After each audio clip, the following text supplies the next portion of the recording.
¿Cómo estás? Buenos días, ¿Qué tal? Un ¿cómo les placer va a recibirte ustedes? aquí en Tripulantes de la Mañana.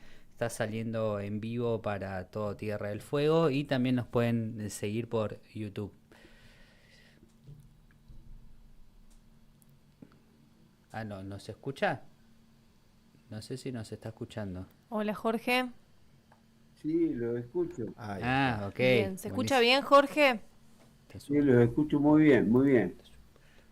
Perfecto, Jorge. Buenos días, te saludamos acá de Tripulantes y en este mes de la memoria, en esta semana de la memoria previo al 24 de marzo, queríamos consultar con vos que nos cuentes tus reflexiones sobre el tema de la educación y la dictadura militar.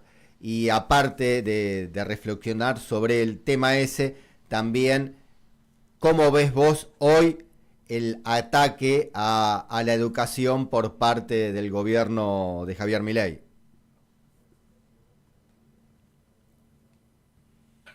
Bueno, eh, con respecto, bueno, la educación en la dictadura tomó un formato muy original o particular, digamos.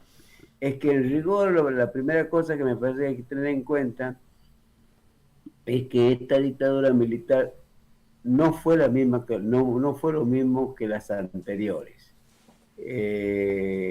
Y no solamente porque la represión haya sido más virulenta, sino porque hubo una unificación de objetivos, digamos. Es decir, esta dictadura se planteó de entrada la, prácticamente la reducción a su mínima expresión de la clase trabajadora. Es decir, tenía en la clase trabajadora, en la que realizó los grandes hechos del Cordobazo, la CGT de los argentinos, en fin, toda la lucha de los 60, de los 70, 60, 70, que tenía origen peronista y que tenía un proyecto de y que había un proyecto de industrialización de por medio y que era un proyecto antioligárquico. Eso fue el enemigo fundamental de fondo que se desarrolló la dictadura. Y digamos que ese clasismo, ese clasismo revolucionario, a su vez estaba combinado con la lucha de las organizaciones populares e inclusive de las organizaciones armadas. Entonces, desde el punto de vista represivo, el ataque fue directo hacia la organización popular y fundamentalmente la organización de clase de los trabajadores. Pero desde el punto de vista económico se percibía como, se quería como objetivo la desindustrialización del país, la reducción a su mínima expresión de la industrialización como forma de reducción de la clase trabajadora y fortalecer un proyecto oligárquico exportador como el que había tenido y como que había tenido históricamente en sus orígenes, digamos. Ese fue un elemento de unidad muy fuerte entre el discurso de Martínez de Oz y el discurso represivo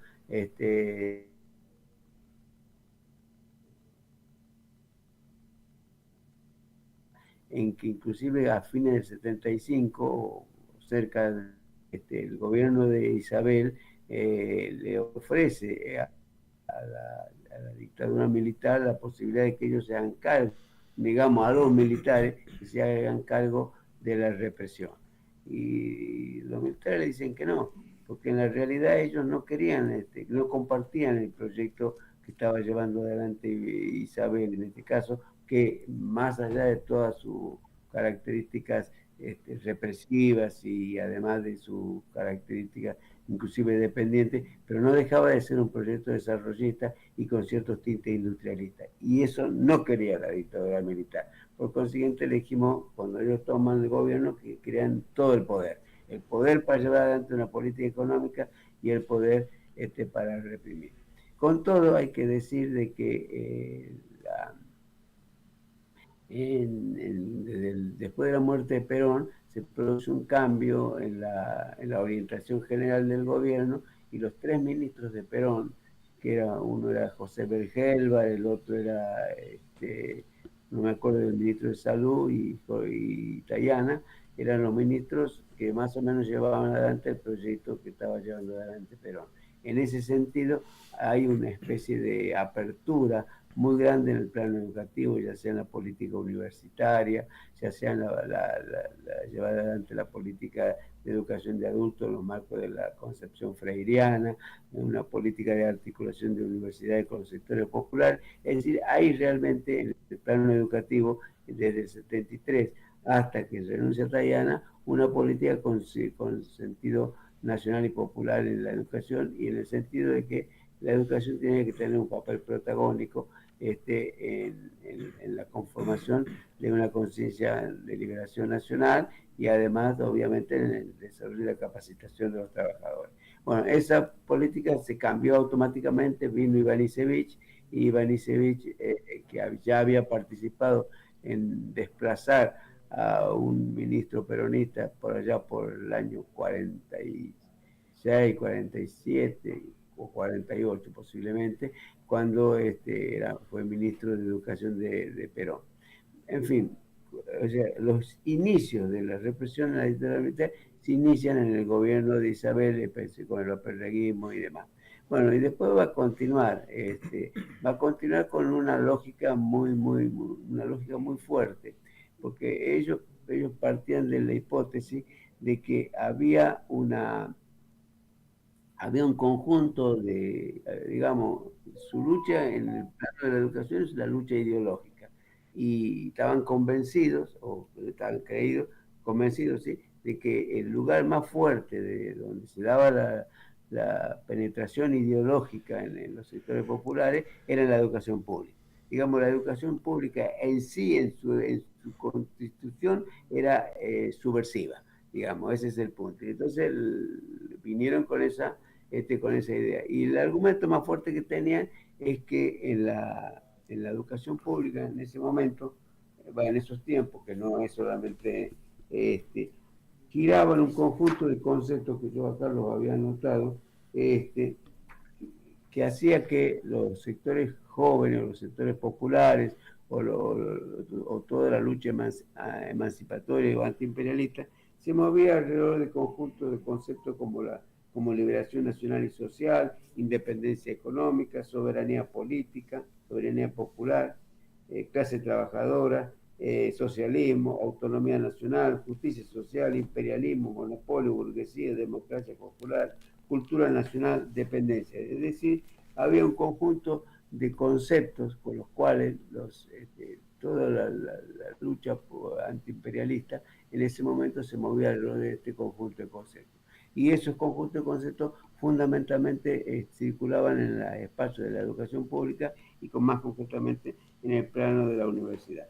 Entonces, una de las cosas que se plantea justamente la dictadura es, como que se dice, limpiar la educación pública de toda esa matriz subversiva en sus formas de pensar. Ellos en ese momento adscribían al modelo, a la concepción ideológica norteamericana. Recordemos que estamos en el marco de la Guerra Fría, la lucha de la confrontación entre los Estados Unidos y la Unión Soviética, y bueno, entonces, pero la oligarquía, como siempre, ha sido pragmática, porque si bien es cierto que en el plano ideológico bancaban toda la concepción norteamericana de la lucha antisubversiva, en el plano económico le seguían vendiendo carne y demás cosas, como se dice, a los rusos, en el momento que ellos le estaban queriendo declarar un cierto bloqueo. O sea que en ese sentido eran bastante pragmáticos. Bueno, con esa concepción fundamentalmente de limpiar a la educación pública de toda esa penetración ideológica que tenían, es que se inician en el plano educativo. Hay una cosa que hay que tener presente, que realmente el gran ministro de la educación militar, de la educación en la dictadura, fue Jerén Amadeo, que realmente fue el tercer ministro que vino, que no tengo la fecha, pero fue casi de la mitad más adelante, debe haber sido cerca de los 80, 79, porque antes hubo dos ministros que tuvieron un periodo corto de duración. Yo no traje, podría haber traído la fecha, pero el primer ministro fue Bruera, que fue un ministro que también vino con la idea de que primero había que ordenar, había que limpiar el proceso de la educación pública, de toda esta penetración que había, y de poner orden, como se decía, y después así se podía avanzar en lo pedagógico. Este fue Bruera, que después fue criticado porque decía que su lucha antisubversiva en el plano educativo, en el plano de la escuela, era bastante débil. Entonces lo sucedió a Bruera, una aclaración. Yo acá tengo un trabajo sobre la dictadura militar en la educación, ayer lo hablé con Horacio y quedé con la idea de que se lo mandaba, lo mandaba por correo electrónico, porque todo esto que estoy diciendo estaba bastante desarrollado en ese trabajo. Bueno, ahí, como decía Catalán, el que sucede a Bruera, vino directamente con el objetivo de llevar la lucha antisubversiva al interior de las escuelas. Digamos, ese sería el objetivo. Y entonces generó una especie de manual o de documento que hizo circular y que en la realidad lo que hacía es promovía la delación interna, en fin, toda una serie de actividades en torno en ese a la escrito denuncia es de la donde presencia de los se... elementos subversivos en la escuela. Bueno, y después vino realmente el ministro neoliberal, que era Yerena Amadeo. Yerena Amadeo era un hombre de la Iglesia Católica, que a su vez una parte de la Iglesia estaba participando del proceso militar. Obviamente era un hombre mucho más formado, y entonces, bueno, él vino ya con la idea de subsidiariedad del Estado, que la prioridad la tenía la escuela privada, la educación privada, y en todo caso el Estado debería aportar solamente en aquellos lugares donde no había posibilidades.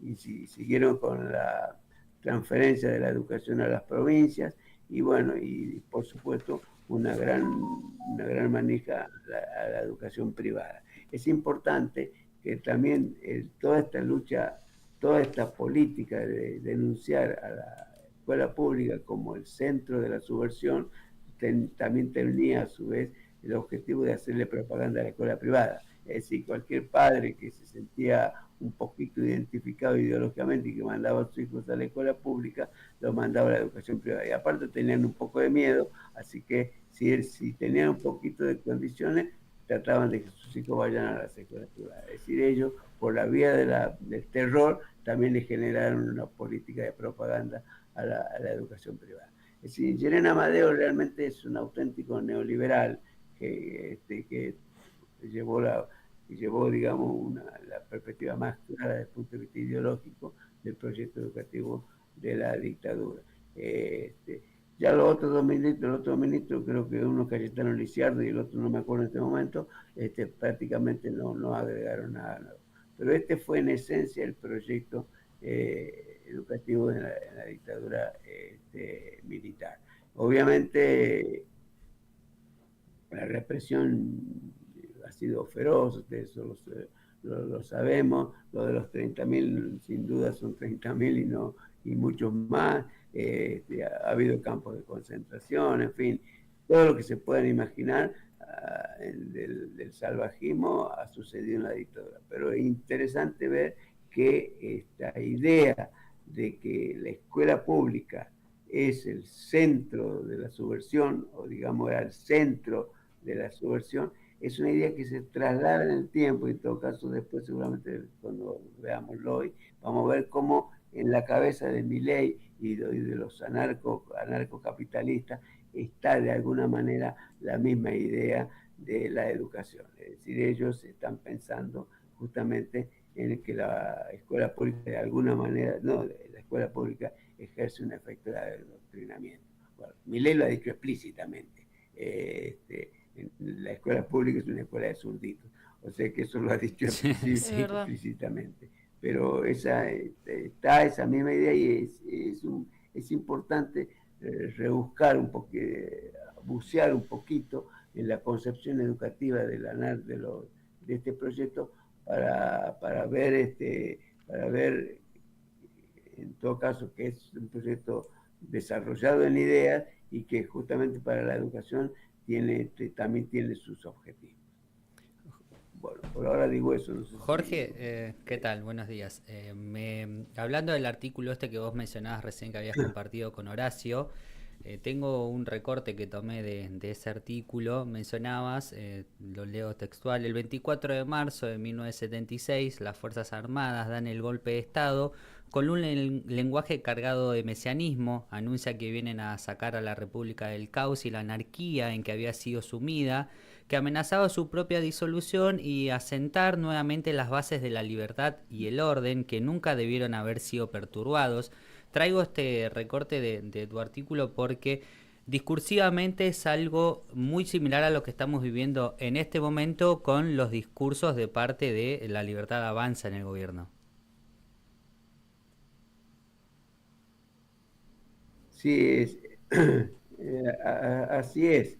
Este, realmente es así. El proyecto de la libertad avanza es realmente un proyecto de transformación del país. Eso es así. Quieren reestructurar totalmente el país. No creo que lo puedan lograr, pero el objetivo es ese.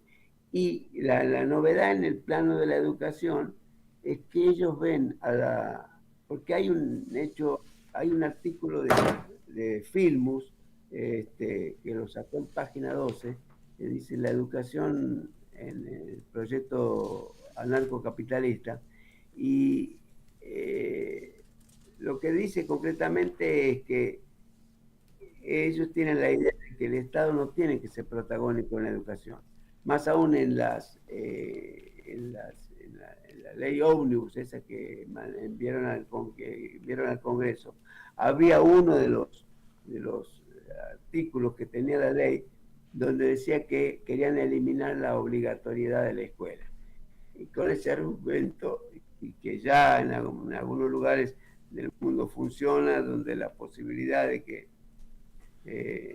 la escuela simplemente opere como un elemento para legitimar el título y los chicos puedan estudiar en su casa y fundamentalmente, y entonces lo ideológico, digamos, él lo garantiza la familia. Porque una de las cosas fuertes que tiene el pensamiento anarcocapitalista es que realmente los que tienen que definir la orientación ideológica de sus hijos son justamente la familia. Y en ese sentido ven a la escuela como una escuela privada que hace una especie de contrato, de alguna manera un convenio con la familia, con la gente que manda al chico a la escuela, y entonces hay una especie de acuerdo de cuáles son los contenidos que tienen que recibir los chicos. Que este modelo que tiene el país de educación pública es un modelo adoctrinante, digamos, porque de alguna manera plantea que el Estado tiene que tener un papel protagónico en la educación. E inclusive plantea que el Estado tiene que tener un papel protagónico en la orientación general del país. Eso es obviamente totalmente contrario a los principios neoliberales del anarcocapitalismo. Esto en la realidad es así. Es decir, si bien es cierto que de todas las orientaciones nacionales y populares que se ha vivido en este país, e inclusive de los propios radicales, se plantea que el Estado tiene un papel protagónico en la organización y en la dirección de la educación. Esto se plantea así, es decir, y en ese sentido, y obviamente en el mismo momento que el Estado adquiere un papel organizador de la educación y de la propia escuela, también automáticamente se convierte en un orientador ideológico de alguna manera. Es decir, uno en la escuela lo primero que aprende es a valorar el papel del Estado justamente en la organización del país. Entonces ellos dicen, bueno, el Estado está cumpliendo el papel de adoctrinamiento, y entonces lo razonable es que los hijos reciban la educación que quieren los padres, en este caso la familia, y entonces lo mejor es que la escuela sea privada o sea, y sea una especie de articulación o de convenio entre lo que sería la familia o que mandan los chicos a la escuela y la propia escuela. Hay que recordar que la idea de sociedad que tiene toda esta gente es parte de lo individual, es decir, lo individual, la sociedad o la comunidad se organiza fundamentalmente a partir de las iniciativas individuales por la vía del intercambio. Entonces, por la vía del intercambio se van generando diferentes instituciones, pero siempre está la iniciativa individual, en este caso, primero. Entonces, no puede haber instituciones generadas al margen de lo que es la iniciativa individual de los padres, de las familias, y por eso tienen este planteo sobre educación. Entonces esto los lleva, por ejemplo, a que no van a plantear en ningún momento que la educación juega un papel importante en el desarrollo, por ejemplo, en ciertas orientaciones de capacitación y concretamente en el plano de la pequeña empresa, mediana empresa, que no tienen la capacidad que tienen los grupos monopólicos de tener cuadros o formación de dirigentes intelectuales adecuados a sus propias características, porque obviamente ahí hay una especie de articulación entre lo que son los grupos de intereses monopólicos y lo que son la educación de las clases altas. Esto es una cosa que funciona bastante articulada, digamos, en este caso. O sea, entonces, nosotros podemos decir que el proyecto Milei tiene, si hay que asociarlo con alguna de las experiencias de atrás, es más que todo con la experiencia de la dictadura y concretamente de Martínez de Oz. Muy claro, Jorge, con esto que mencionabas. Te voy a correr un poquito del ámbito en el que venimos trabajando en cuanto a lo que es la dictadura y la educación, pero me voy a sostener en la educación y tengo entendido que vos estás muy vinculado directamente con lo que son los bachilleratos populares, ¿sí? Esta creciente ola en la búsqueda de un nuevo tipo de educación. ¿Creés que los bachilleratos populares podrían generar una alternativa ante todos estos ataques que está teniendo la educación pública?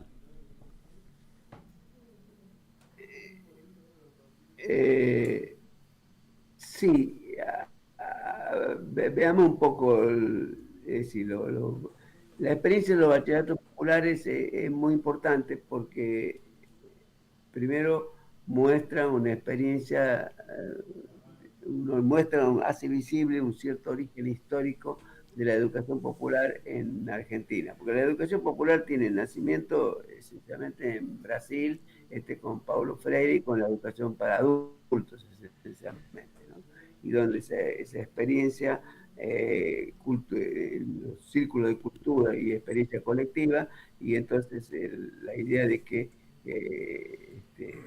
el profesor o el maestro enseña y en el marco de que enseña y aprende, y que lo que se aprende tiene que a su vez ser un elemento para el desarrollo de la conciencia, para el desarrollo de la comprensión social, y esto obviamente está muy adaptado, digamos, es muy útil o muy articulado con la necesidad de la educación para adultos, porque obviamente para la lectura o la lectoescritura para la educación para adultos es justamente la posibilidad de la comprensión de la vida, en este caso, y de sus propias experiencias.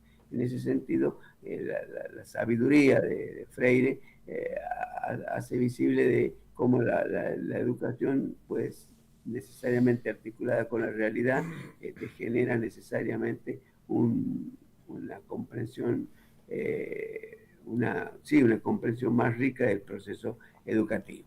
Entonces, en ese sentido, también en la historia, esto lo relata bastante bien Roberto Elizalde, de que en la experiencia en las experiencias obreras, inclusive en las experiencias anarquistas, en las experiencias sindicales, hubo desarrollo de escuelas que eran para hijos de trabajadores o para trabajadores inclusive, que estaban ligadas a las propias organizaciones sindicales. Y entonces ahí aparecieron escuelas y aparecieron formas de educación que no estaban necesariamente ligadas al estudio del Estado, y que eran experiencias inclusive autónomas. E inclusive más, después del tiempo aparecieron inclusive las universidades populares, de las cuales un ejemplo histórico es la famosa escuela de psicología social, pero después también universidades populares de historia, en fin, un modelo educativo donde lo que se enseña y lo que se aprende, digamos, está en directa relación con la experiencia social, con el protagonismo, con la participación de los integrantes del proyecto educativo. Bueno, esa idea me parece que de alguna manera confluye con el proyecto freiriano, y entonces apareció la experiencia de los bachilleratos populares. Realmente es una experiencia muy buena, porque, bueno, porque la escuela tiene un carácter comunitario, la educación deja de ser vertical, en fin, no es autoritaria, hay un protagonismo de los estudiantes, hay protagonismo inclusive de la propia familia, en fin, un funcionamiento claramente democrático. Ahora, eso yo creo que hoy por hoy no deja de ser una experiencia. Hay una, ahora vuelvo a Freire, Sí. Cuando Erundina gobernaba creo que era Río de Janeiro, o San Pablo, el PT de Brasil, le pide a Freire, le dice Paulo, tú que eres el número uno, digamos, de educación en el Brasil, no podías negarte a ser mi ministro de Educación. Y bueno, ahí Freire realiza una experiencia diferente de lo que hace en su historia, porque ahí directamente se hace cargo de lo que es el Ministerio de Educación de San Pablo. Entonces ahí ya la situación es diferente, porque adopta un papel dirigente, digamos, en el plano del Estado, y tiene que organizar un proyecto educativo para toda una comunidad. Bueno, en ese caso, hay un librito también de Roberto sobre ese tema, donde Freire hace básicamente un proyecto democratizador en dos direcciones. Primero, en el funcionamiento de las escuelas, donde incorpora a la dirección de las escuelas la participación de la familia, de los padres y demás, y después a la hora de la discusión de la transformación curricular participan las universidades, los científicos, sectores sociales, en fin, hace un proyecto fuertemente de horizontalización, digamos, de la educación, porque la educación, hay que decir, es autoritaria, es verticalista, que parezca que no, pero la realidad es así. Entonces llega un proyecto de esa característica, y dice Pablo Freire, una de las cosas que no puedo lograr es que el director de la escuela lo eligieran entre los docentes y la comunidad. Eso no fue posible, pero avanzó muchísimo en la democratización. Tuvo mucho debate, mucho conflicto, e inclusive la docencia también fue lo acompañó con reticencia, digamos, con dificultad. ¿Por qué? Porque es una experiencia muy novedosa. Esa experiencia novedosa, una experiencia mucho más chiquita, pero parecida, es que en el gobierno de Cafiero de la provincia de Buenos Aires, el gobierno de Cafiero, sí, en la provincia de Buenos Aires, estaba de ministro de Educación un hombre de la democracia cristiana que se llamaba Salviolo. Y una de las cosas que hicieron es crear los consejos escolares. Los consejos escolares en las escuelas primarias era que en cada escuela se creaba un consejo de escuela, que estaba integrado por los docentes, por el director y por miembros de la comunidad educativa. Bueno, eso es una experiencia polémica, obviamente, tuvo una muy dura por parte de lo que sería la derecha, en este caso, lo que serían las versiones más más autoritarias, pero también los docentes un poco les sacaban el cuerpo por esa idea de que en la escuela solamente pueden opinar sobre educación los educadores, o sea, la maestra, los maestros o los profesores.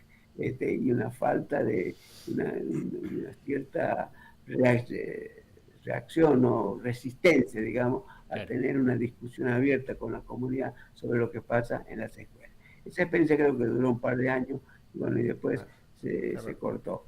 Pero con esto que quiero señalar, de que los bachilleratos populares tienen en sí un germen importante, que es el tema de la democratización, que es el tema de la horizontalidad, de la necesaria protagonismo hasta del estudiante en su propio aprendizaje, e inclusive también porque una buena parte de los bachilleratos populares se han realizado en los marcos de movimientos sociales, que la participación comunitaria también es una parte importante pero hay que pensar en la parte importante del Estado. Entonces, esa idea tendría que tomar forma en un proyecto estatal, digamos, porque nos guste o no nos guste, la organización de la educación está en manos del Estado, y el Estado la tiene que organizar. Entonces, ahí es donde aparecen ya las cuestiones de fondo.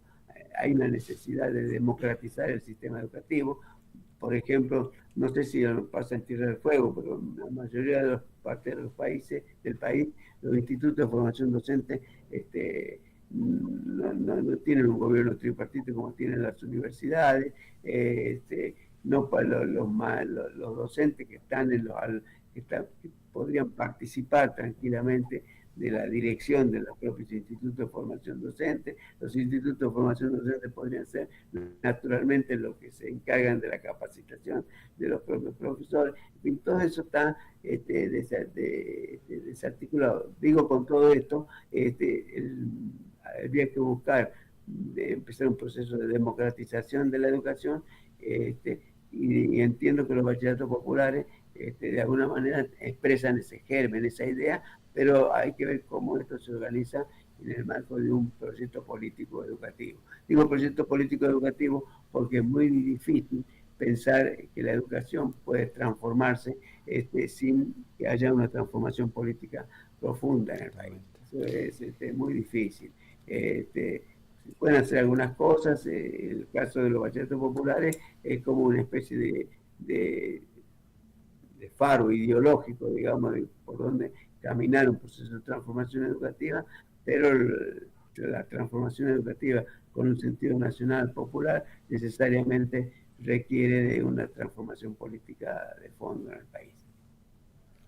Hola Jorge, ¿cómo estás? Una transformación del Estado, sí. Rocío te saluda. Disculpa que te interrumpa, Jorge, es que voy tomando nota de algunas ideas que van surgiendo en esta conversación que me parecen muy interesantes. Recién marcabas este autoritarismo que suele haber en el acto de enseñar y de aprender, ¿no?, de la educación, y yo a eso le sumaría que es un acto justamente donde se juega también el poder muchas veces. Entonces, por eso termina habiendo cierta verticalidad. Me encanta este recorrido por el sistema educativo que estás haciendo, cómo arrancamos por la dictadura y nos marcás un plan específico que había con respecto a lo educativo, un proyecto que se pensaba, y por eso esa intención de desarmar muchas experiencias que se estaban llevando adelante, y cómo de alguna manera en la actualidad se une, teniendo en cuenta esto que vas diciendo, por ejemplo, de que ya no haya obligatoriedad en las instituciones educativas, como una propuesta de parte de este gobierno. Bueno, lo hemos hablado acá también, de retomar la educación de manera remota, es decir, volver a una situación más individual, no solo donde no participa la escuela, como el Estado presente, sino también donde no está presente la comunidad educativa, con todo lo que ello conlleva el educar en comunidad, y cómo se contrapone esta idea de los bachilleratos populares. Y me gusta esto que planteas de intentar buscar o pensar, bueno, una nueva forma en que se acerque más a la idea de los bachilleratos populares, a su esencia, pero que sea partícipe el Estado y que tenga que ver con algo que se genere desde acá, de Argentina. No nos olvidemos que esa experiencia viene de Brasil, se genera ahí, en otro país.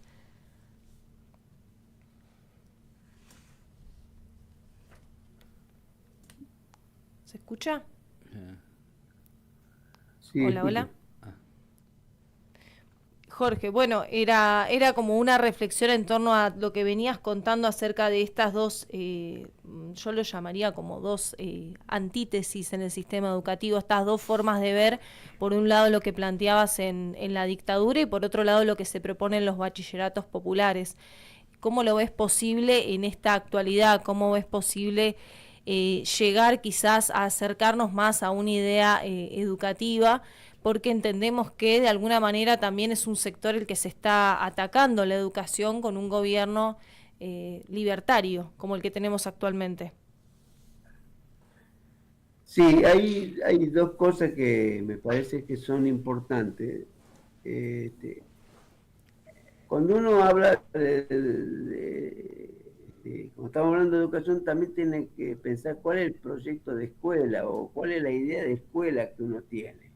Es decir, porque se supone que en la escuela, además de los chicos y además de los docentes, se está una determinada cantidad de tiempo. Este, y entonces el modelo que tenemos nosotros hoy de educación es, si se quiere de alguna manera, es cada vez más mercantil, aunque esté por medio del Estado, porque el docente de una forma u otra es un trabajador. Y cuando digo es un trabajador, es un proletario. El docente vende su fuerza de trabajo y le pagan un salario por eso. Y el Estado le paga un salario. Cuando la escuela es privada, eso es absolutamente más claro y le dice, yo te pago un salario a vos, pero el que organiza el trabajo educativo en la escuela soy yo. Es el dueño, el propietario de la escuela en este caso. En la escuela pública o en la escuela estatal, eso no es tan así, pero es más o menos así. Es decir, el modelo escolar es un modelo organizado desde el Estado y el docente tiene un protagonismo relativo. Por más que en algunos lugares más, pero es un protagonismo relativo. Él realiza su trabajo y su trabajo le paga un salario, como funciona el mundo capitalista. En eso no, por eso una lucha grande que hubo, una discusión grande que hubo por allá por los 60, 70, es que muchos docentes decían, no, nosotros somos apóstoles, nosotros, toda una idea de que no había que pensar a los docentes como trabajadores, sino como personas que se ocupaban por la vía de la solidaridad o por una vía espiritual, tratar de que los chicos aprendan, digamos, y que la enseñanza y el conocimiento era también un elemento espiritual y no un elemento material. Bueno, eso fue una discusión grande porque a la hora de la pelea salarial mucha gente no quería hacer paro porque ya, si nosotros hacemos paro, le hacemos daño a los chicos. Entonces, muchos docentes, inclusive, eran reticentes a parecerse a los trabajadores y mucho menos a la CGT, por supuesto. Ese fue un debate grande y que de alguna manera quedó saldada en la Constitución de Cetera en el año 73, el 11 de septiembre, ahí quedó saldada, digamos, porque es Confederación de Trabajadores de la Educación de la República Argentina. Esa discusión quedó saldada. Ese es un aspecto. Ahora, un aspecto que es importante, pero, como digo, el funcionamiento de la escuela nunca puede trascender de eso. Una de las cosas que nosotros planteamos justamente en la Escuela Marina Vilte, de la experiencia que se llevó en Cetera, es que la escuela tiene que ser un espacio donde no solamente se trabaja para dar clase, digamos, de alguna manera, sino un espacio intelectual, científico, pedagógico, donde hay una producción por parte de los educadores que discuten, que elaboran y que inclusive esto es importante, los materiales pedagógicos, en este caso los libros, que porque una de las maneras por la cual el currículum entra en las escuelas es por la vía de las editoriales, por la vía de los libros, fundamentalmente, y que ninguna escuela no tiene la posibilidad de que cuando aparece un texto nuevo, una orientación nueva, hacerle un análisis crítico, nada por el estilo. Al contrario, digamos, hay una serie de intelectuales curriculares, digamos, que definen qué es lo que se enseña en las escuelas y cómo se lo enseña. Y no hay en la vida escolar y en la vida regional, educativa, una posibilidad de hacer un análisis crítico de lo que se produce ahí. Entonces, digamos, eso hablaría de una escuela que tiene una dimensión más científica, más pedagógica y que no necesariamente está subordinada al hecho de que el docente es solamente un vendedor de su fuerza de trabajo, en este caso. Entonces, en ese sentido, habría que pensar en un proceso amplio. Yo soy de los que cree que un elemento clave en ese proceso tendrían que ser los institutos de formación docente. Los institutos de formación docente podrían cumplir, primero porque por ser de educación superior, están más cerca de las universidades, porque las universidades nuestras tienen una gran tradición, que es la tradición de la reforma del 18, entonces podrían ser los primeros en los cuales se podría introducir un tipo de funcionamiento democrático, digamos, con su tripartito, con la posibilidad de que puedan participar los propios educadores de su propio gobierno, porque si los educadores están en una región donde funciona un instituto de formación docente, naturalmente deberían poder participar, opinar de qué es lo que se debe enseñar, cómo deben ser formados ellos y transmitir inclusive su experiencia escolar, eso, y obviamente a los institutos de formación docente darle una estructura que se parezca más a la estructura de las universidades, que tengan investigación, un funcionamiento diferente. Creo yo que ese tendría que ser un camino, pero por el cual se podría trabajar, y después también pensar la escuela en un funcionamiento diferente. Pero, como digo, todo esto requiere un proceso político mucho más complejo, con diferentes protagonismos, y una decisión muy fuerte con el papel protagónico que tiene que tener concretamente el Estado. Porque si no, en la actualidad, ellos nos dan a nosotros los docentes, estamos en el sindicato, peleamos por el salario y demás cosas, pero nos dicen usted hasta acá, nada más. Y hay que ver lo que son concretamente las condiciones de trabajo. Las condiciones de trabajo son terribles para cualquier maestro, que para poder tener un buen salario hay que tener por lo menos 2 turnos o tener muchísimas horas secundarias y un modelo que directamente un modelo es decir, un modelo totalmente subordinado a lo que voy a organizar mi trabajo en función del salario y menos dependiente de cómo funciona una escuela desde el punto de vista pedagógico. Bueno, Jorge, te agradecemos todo este desarrollo que hiciste desde la educación durante la dictadura militar, pasando por los bachilleratos populares y pasando también por una mirada sobre la educación o el ataque a la educación de este actual gobierno. Te damos las gracias por haberte conectado con nosotros y esperemos que en cualquier momento volver a tenerte acá porque todas tus reflexiones son valiosísimas. Bueno, muchas gracias a ustedes que se acuerdan de uno y le permiten hacer un aporte en función de lo que uno va haciendo y va discutiendo y leyendo y mirando. Te mandamos un abrazo grande y esperamos tenerte por Tierra del Fuego en algún momento. Bueno, un abrazo grande a ustedes. Un abrazo grande, Jorge. Bueno, pasó Jorge Cardelli,